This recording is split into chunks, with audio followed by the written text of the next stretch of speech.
Good morning. इस video में हम लोग सिंगल स्टेज सेंट्रीफ्यूगल पंप में न्यू मैकेनिकल सील इंस्टॉल करेंगे और इम्पेलर को भी इंस्टॉल करेंगे और पंप को रेडी करेंगे रन करने के लिए। चैनल पर नए हैं तो सब्सक्राइब करें, वीडियो को लाइक करें, शेयर करें, कमेंट्स करें और वीडियो को एंड तक ज़रूर देखें। यहाँ पे आप देख सकते हैं यह न्यू मैकेनिकल सील है, कार्ट्रिज टाइप है। इस मैकेनिकल सील को आज हम लोग इंस्टॉल करेंगे। सेटरिंग का स्क्रू को लूज करेंगे सबसे पहले और उसके बाद जो है इसे शाफ्ट को अच्छी तरह से क्लीन करके इंस्टॉल कर लेंगे। इंस्टॉल करने के टाइम आपको जो है इसका इनलेट पॉइंट और आउटलेट पॉइंट जो है उसको केयर करना है। कौन सा पॉइंट ऊपर की तरफ रहेगा और कौन सा पॉइंट बॉटम की तरफ जाएगा, इसको आपको देख लेना है। जो कि सील पे लिखा होता है, ये इनलेट पॉइंट है और ये आउटलेट पॉइंट है, ऐसा लिखा रहता है और आप ड्राइंग से उसको वेरीफाई कर लेना है। और उसके बाद सील को जो है इंस्टॉल कर देना है। सील इंस्टॉल के बाद जो है स्टफिंग बॉक्स को जो है इंस्टॉल करना है, या इम्पेलर केस भी इसे कह सकते हैं आप। अभी सील जो है लूज पोजीशन में है। इम्पेलर केस को इंस्टॉल करेंगे यहाँ पे, इस तरह से इंस्टॉल कर लेना है आपको।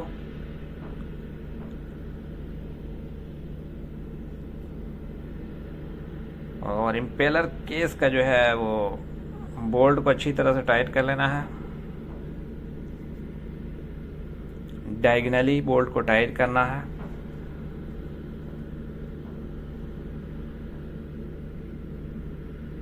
कुछ सीखना है तो टाइम देना पड़ेगा, क्योंकि मैकेनिकल वीडियो जो है स्लो होती है।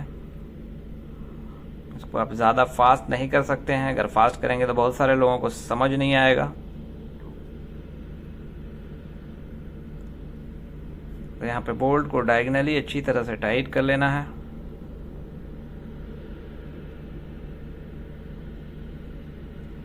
और उसके बाद जो सील बॉडी का जो 4 बोल्ट है उसे टाइट कर लेना है। कंजस्टेड है, थोड़ा टाइम लगता है इसको टाइट करने में। यहाँ पे देख सकते हैं आप, सील बॉडी में जो 4 बोल्ट हैं उन्हें टाइट करना है।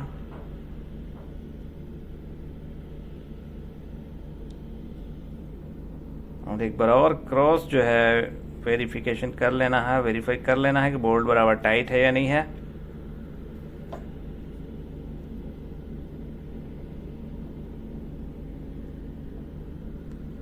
इसके बाद सील बॉडी के जो 4 बोल्ट हैं उन्हें इक्वली टाइट कर देना है।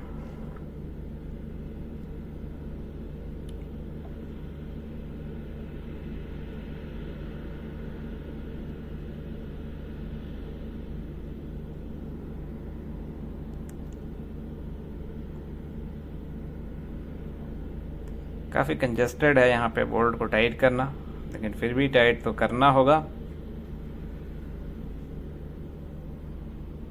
सील बॉडी का बोल्ट अच्छी तरह से टाइट कर लेना है।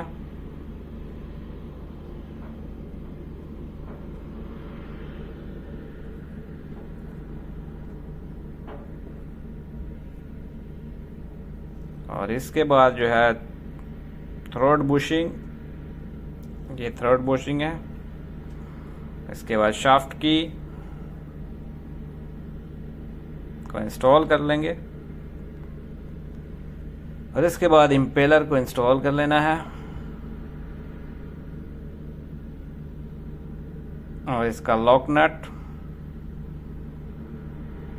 इम्पेलर को होल्ड करना है और अच्छी तरह से टाइट कर लेना है इसको।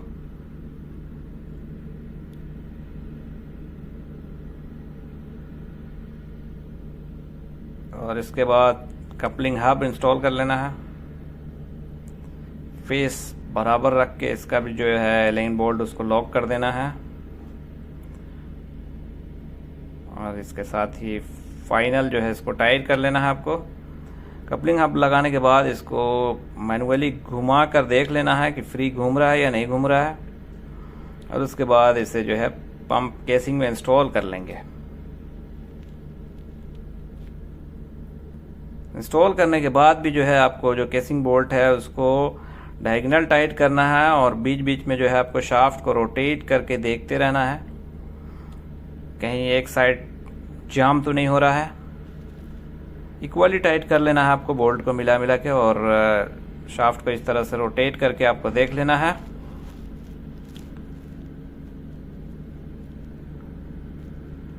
जब एक साइडेड टाइट हो जाता है ज़्यादा तो शाफ्ट जो है केसिंग में रबिंग करता है, और उसके बाद मैकेनिकल सील का जो सेट स्क्रू है उसको टाइट कर लेना है आपको, और फिक्सर प्लेट को टर्न कर देना है अपोजिट साइड लूज करने के बाद। Thanks for watching video. If you're leaving, baby, let me down slowly.